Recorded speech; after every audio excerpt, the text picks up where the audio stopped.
Hello everyone and welcome to the Maven Dojo. If you've been around the Tekken Twitter recently, you probably saw that panel with Harada where he talked about guest characters and some other stuff. But what really caught my attention was the clip about Lucky Chloe, and that's what I want to talk about today. Let's have a listen.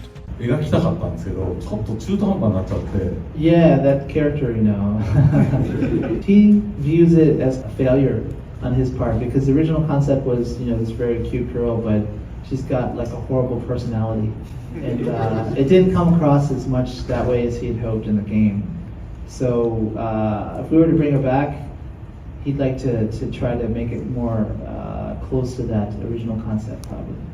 So yeah, Harada has an issue with how her personality came off in the story mode in Tekken 7. Where she was supposed to be cute, she came off as like abusive and a horrible person. I personally don't mind that, and what I see here is an opportunity for them to actually embrace that.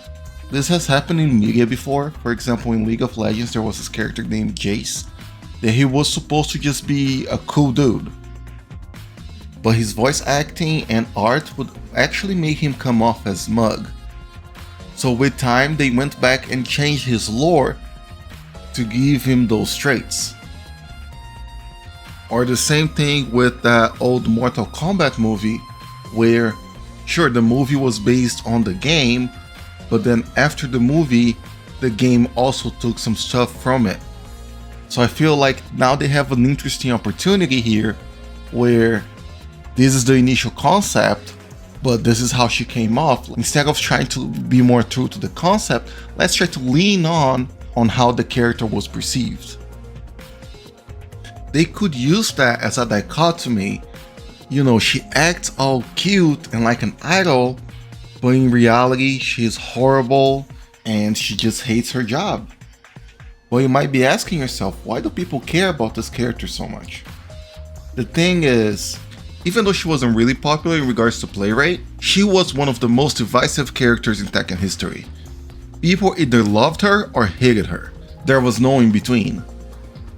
Design-wise, most players didn't like how she looked. People would say that she looks too goofy or she just looks out of place in Tekken. But over time she ended up growing a certain following. Even today, if you search her name on Twitter or on Google, you're gonna find a lot of cosplays and fan art about her.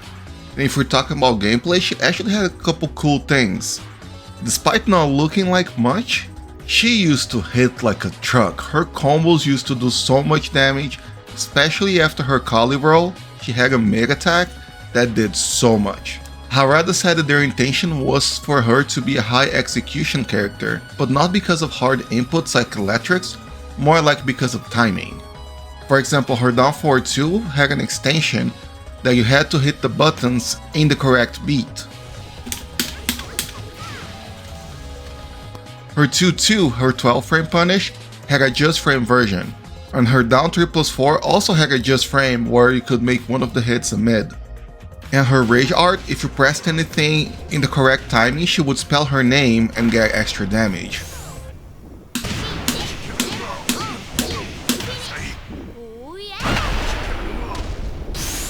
Another cool thing she had was her command grab, where it didn't really guarantee any damage, but it just left the opponent in a really bad situation. If they tried to hold back, she could use 1-2, 1+2, and the guaranteed back 1 for 65 damage. If they had down back, she could just launch them or hit them with back 4, and if they crouch, it would just reset the situation. And she also had some annoying things like down back 4, 4, 4, 4, 4. It's a mid-low string that was infinite. Even though she was never really high on the tier list, she would sometimes show up on competitive play. John Deng and Kaiser were notable players. Kaiser especially because he used to just destroy people with her back swing blow. Now, if Lucky Chloe ever makes Tekken 8, I'd hope that they don't change her personality, but they evolve it. In Tekken 7, on the story mode, she was actually really mean and even abusive towards Eddie. So if they bring her back, they could do something like she acts cute like an idol, but that's just her job and she just hates doing it. I also think she would have a really cool intro with Azucena. But what about you? Are you Team Chloe, or do you want her gone for good? Let me know in the comments below, And also let me know in the comments if you want me to cover other legacy characters in future videos. Don't forget to do the like button, and I'll see you on the next video.